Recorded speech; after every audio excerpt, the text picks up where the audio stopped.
Hello and welcome to Global Fabric Day 2026. So excited to have everyone here today.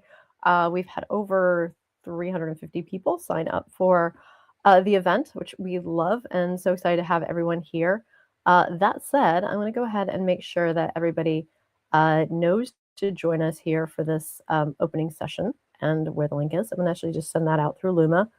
Okay, so I've done that. So throughout the sessions today, I will be, well, a couple things. One, we'll be moving from session to session. It just makes watching the replays much easier and kind of keeps us focused on topics. So this is an opening 30 minutes, just kind of get you oriented to the day, tell you what we're going to cover, and just begin and welcome everybody. And we still have a lot of ground to cover here. And then we'll move to through the sessions 1 through 5, and I'll kind of run through how they're structured. Introducing myself, our mods. We have different mods who will be joining us throughout the day. So again, welcome everybody. So happy to have everybody here. We are part of a global event happening that is organized by Kim Manis, who is the Corporate Vice President of Product for Microsoft Fabric, and we'll be hearing from her. She sent a video for us to share in a bit today. And yeah, some of our mods are joining us, and we truly ourselves represent a very international presentation panel. So myself, hello, I'll be introducing ourselves in a minute when I go through the slides, but I would just say that for those of us on stage right now, we're representing the Americas, Africa, and India. So just there, we are quite global. So really want to know where everybody is from. So hello, everybody. I'm going to yield to our mods to engage with the chat. And keep everybody engaged because I can't always see what's happening in the chat when I'm presenting, but excited to be here and sort of again welcome everybody. So thank you so much for joining us. Again, we have a lot of ground to cover today. All this will be available on replay. So we do hope you can engage live because we do cover a lot, but it's all here for you to go back and review. Lots of the information we're sharing today has come directly from the Fabric team and is part of Data Days. Which we're part of. So it kicked off June 15th, and it will wrap up on August 7th. And we are part of the Location Intelligence and Security User Group. And so that's a big part of the presentation. So we have 7 events that are part of Data Days.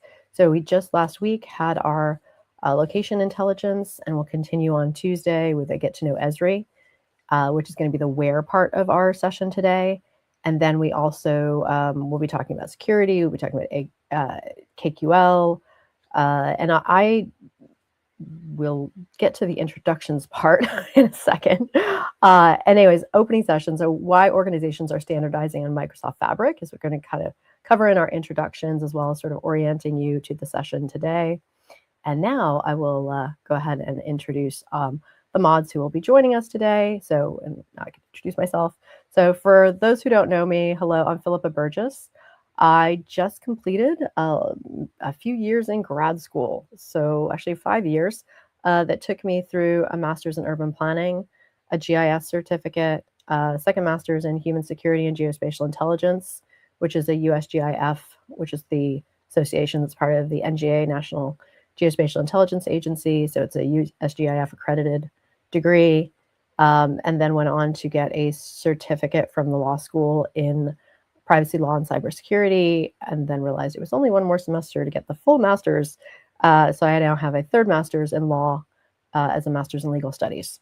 So that's my background. And in all of my travels, I found that things were very siloed between geospatial, between cybersecurity, and then being a Microsoft student ambassador kind of on the AI track, and realizing that I just felt there needed to be more conversations that security is not bolted on or geospatial is not bolted on, but we can start thinking about these things foundationally. And of course, now we've got AI agents and Fabric IQ and all of these new tools that are kind of coming in. So I thought this would be a great opportunity to have this kind of larger overview. So wherever you're at in data science, that you, or even if you're not thinking in data science. I think one of the things I noticed when I was doing a tour of my university's curriculum, that every single major had a course in data science. So data science to me is ubiquitous, as is security, and location intelligence can be as well. And then of course these other ways in which we ground intelligence.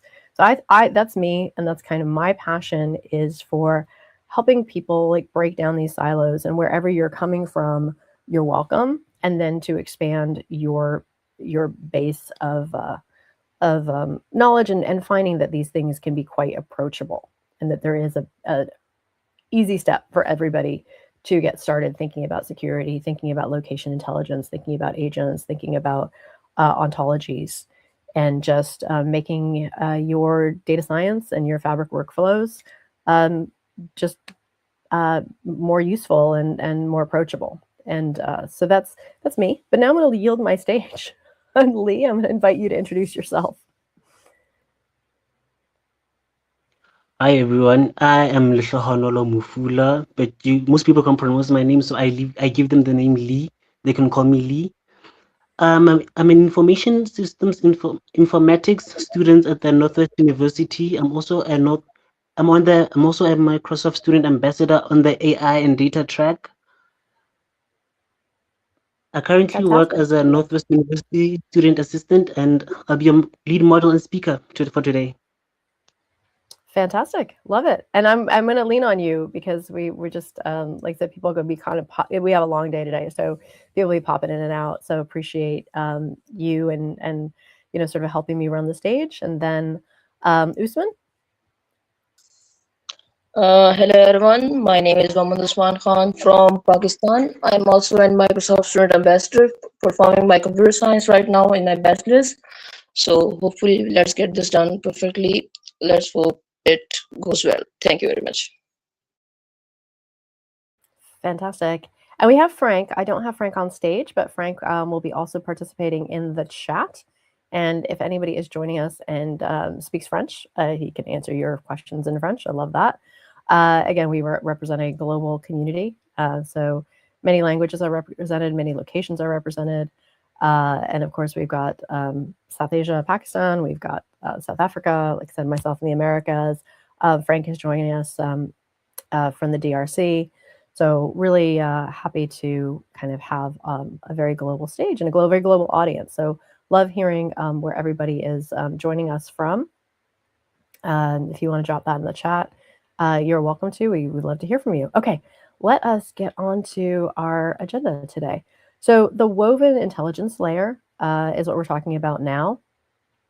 And so what we're covering today, I just want to give you the logic of how this event was designed, with this concept of how, where, what, who, and now what. So the how is extending Fabric. So it's the ecosystem advantage, all of the tools and resources that are available to you. And then the where, it's the location intelligence, which often is the most overlooked business signal. So I have a degree in geospatial and GIS.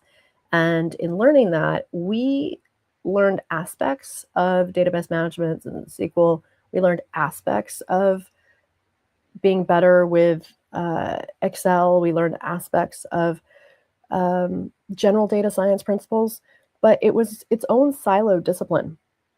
And I found that most people I talked to who came up with a more traditional data analyst or data science background really didn't look at that intelligence column.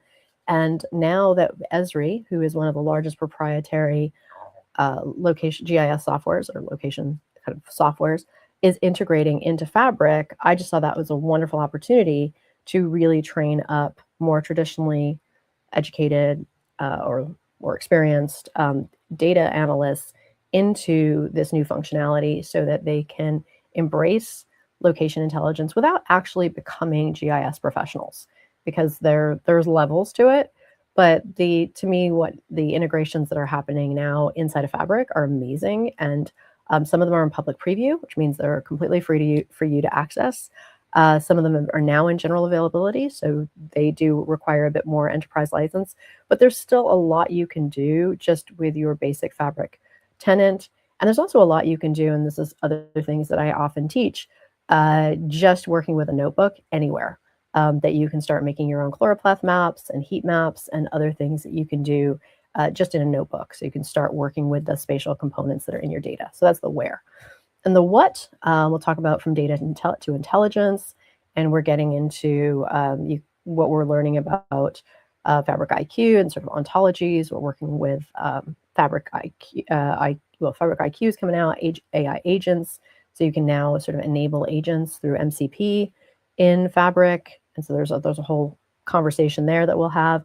That's also the point we'll introduce a session from Kim Manis and talking about sort of how excited they are about kind of the introduction of the AI agents into the Fabric ecosystem. And then we'll get into the identity, security, and agent governance. So that's the who has access to this data and everything from row level security, column level security, to identity access management, and just all the permissions and the importance that everybody on the data team is thinking about security and governance. And it's not that that's outsourced to someone else, but that's part of everybody's workflow. And then the now what, we'll talk about building careers, certification opportunities, and throughout the session, there'll be opportunities to get certifications as part of Fabric Data Days. There's also study groups. We're part of hundreds of community-led sessions that are happening over the 60 days of Fabric Data Days. So lots and lots of opportunities to get involved, get certified, get connected, and just up-level you and wherever you are to for where you are now, just take it to the next level. And so let's say talk about some of the problems we see in fragmented intelligence. Data teams, pipelines, lakehouses, and warehouses are often across 3 or more platforms. Security teams, governance and compliance are sort of often bolted on after the fact or just outsourced to like someone else will handle that. That's not my problem. AI teams, the models are trained, but it can be sort of on ungoverned or inconsistent data. So making sure, again, we're sort of really trying to bring all this together into sort of this integration. And as I mentioned before, that GIS location piece, now you have the ability to bring it in, but before it was sort of particularly siloed. So spatial analysis was not, considered as part of the enterprise data layer. And so now we have this, like I said, amazing opportunity to bring this all together. And that's what this event is about, is bringing in security thinking, location thinking, and the intelligence layer. So sort of a cost of a disconnected stack is the fragmented past. You had, again, separate GIS platforms, siloed Azure data and factoring it, or Synapse, bolted on security tools, and multiple governance silos. So the result is organizations spend more time reconciling platforms than generating insights. Now, this unified feature, you've got sort of one lake as a single copy. Native Entra ID and Purview are now are part of Fabric, built-in Esri location intelligence, and governed Fabric IQ. So we can move from a fragmented tools to a single unified intelligence layer. And so then we've got the legacy architectures of data engineering, spatial analytics, AI, ML, and security. And those legacy architectures brought us, separate ETL pipelines and clusters, exported to isolated GIS portals, detached models with unverified outputs, and retrofitted per application on the security layer. And now Fabric is bringing us one lake and unified pipelines and warehouse. The ArcGIS is built directly into Power BI and Spark. Fabric IQ and Copilot are grounded on governed enterprise data, and Entra ID and Purview are native to the control plane. So we're connecting raw data to business action. So you've got your raw data moving to a governed lakehouse, to a semantic model, to AI and decision layers, and then to business action. And with this one platform, we have one governance layer, and then every workload now. So you've got the data engineering with pipelines and Spark and Lakehouse, data warehouse, SQL, real-time enterprise, real-time intelligence, streaming signals and analytics, Power BI, governed semantic models, and self-service BI. Fabric IQ agents, AI is the AI multiplier on top of governed data. And then the security and the governance, we've got Entra ID, Purview, and sort of zero trust concepts built in. And Fabric agents across the ecosystem. So now your agents can connect with your Microsoft 365, your AI, your Azure AI Foundry, your Copilot Studio, and external apps, via an MCP CRP server. So data agents reason over and synthesize OneLake data for insights.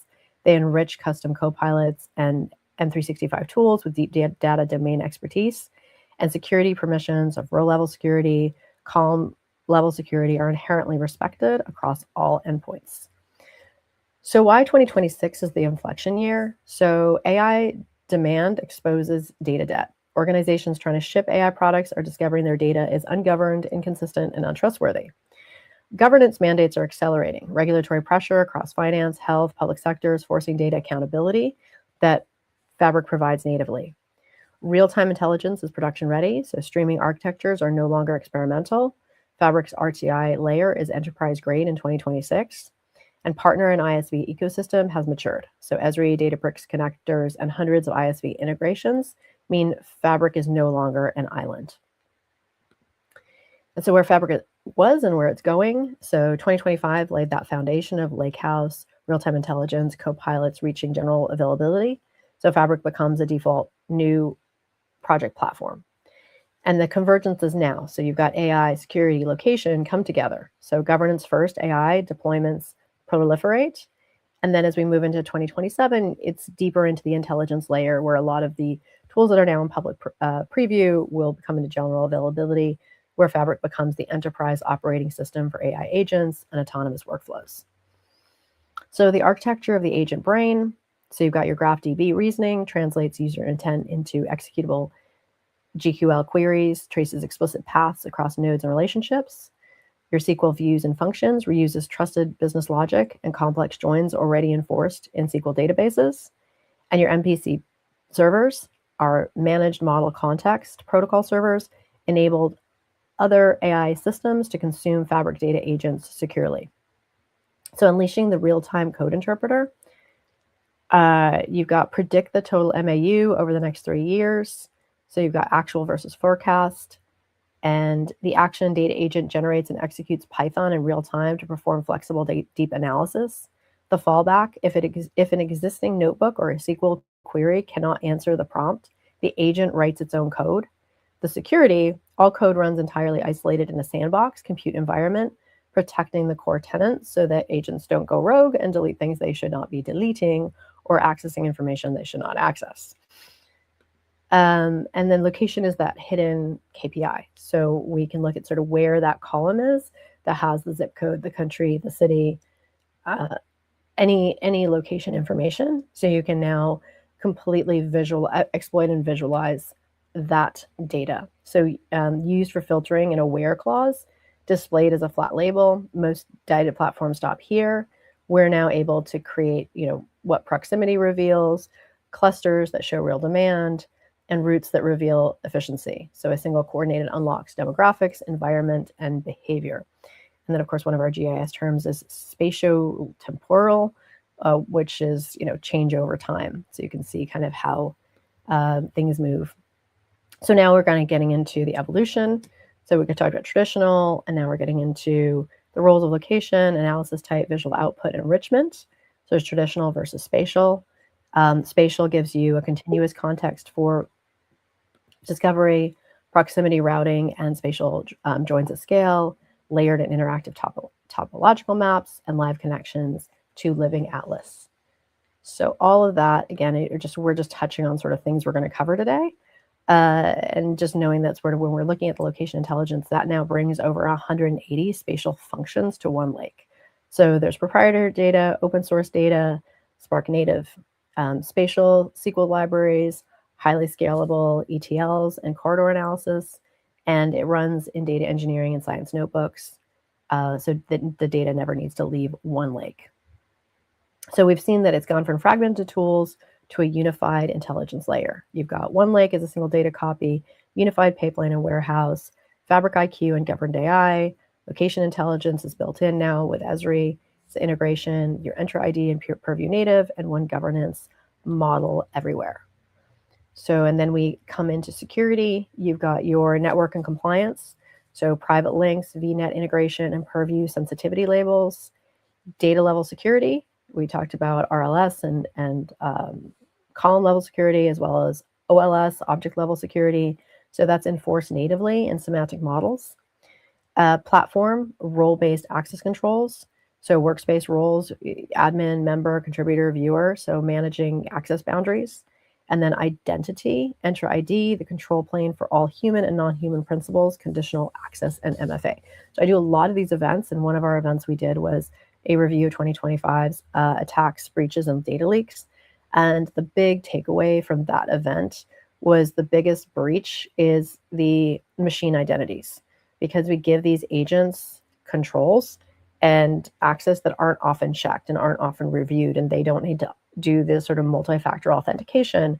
So that's one of the things to really be aware of, is what permissions your agents have and how often you renew their credentials, and really limiting where they can go and what they can do, and also seeing that they create another vulnerability that other people can also exploit. So being aware that agents are amazing, but they do add another security control, which is one of the reasons I'm a big advocate for that cybersecurity awareness, that we all need to do our part to have a security mindset and not just outsource that and say, oh, someone else is going to handle that. And then with ArcGIS maps, there's an integrated security across the entire stack as well. So enforcing boundaries at the semantic level, we've talked about that. It's oftentimes the most underused yet powerful security capability in Fabric deployments. And so being really thoughtful about that, we're going to cover that. And then we've got governing the AI agent.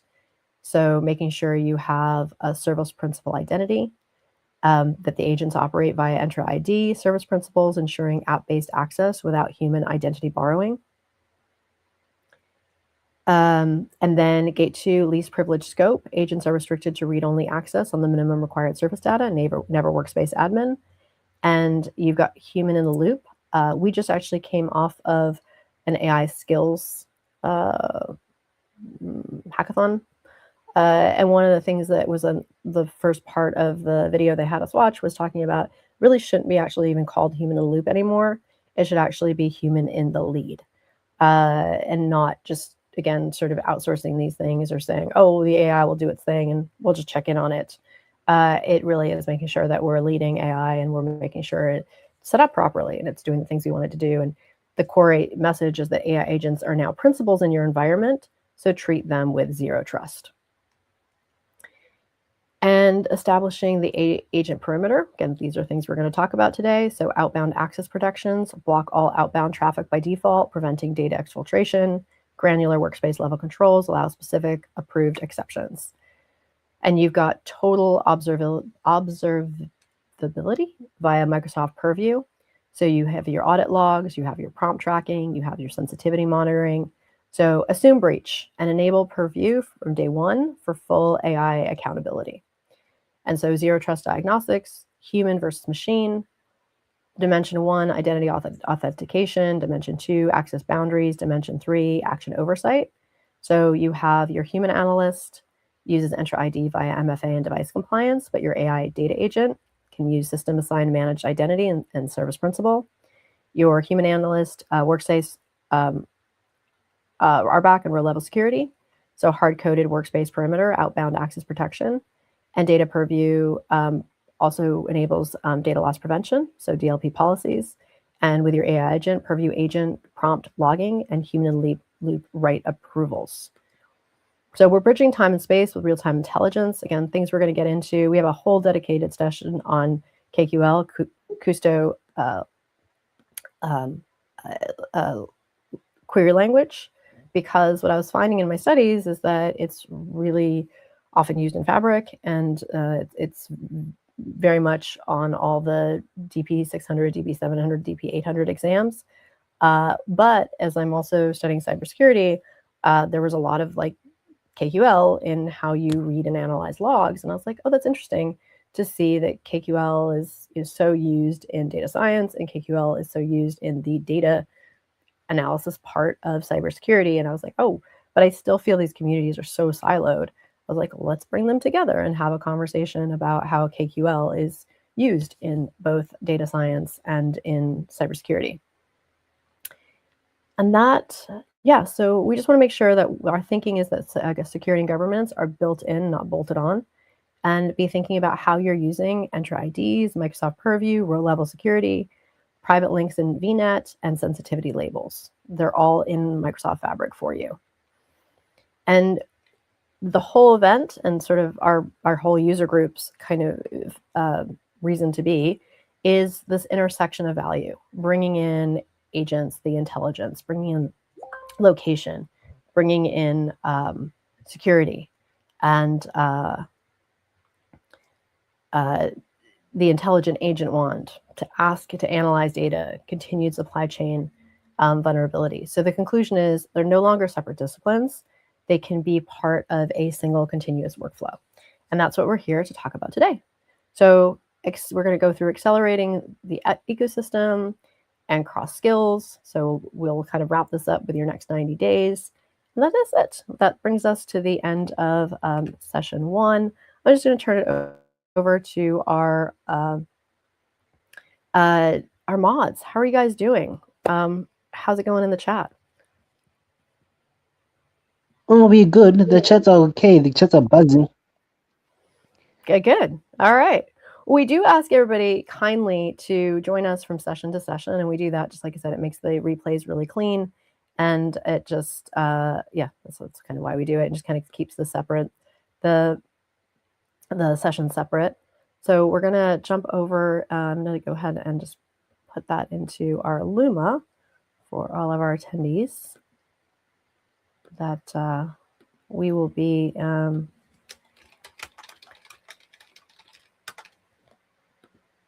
so you guys all have the YouTube link. So we're going to go ahead and join you there. And yeah, I just love to keep this interactive, love the energy, love so much appreciation to the mods for being here and for chatting with us and just being engaged in the chat.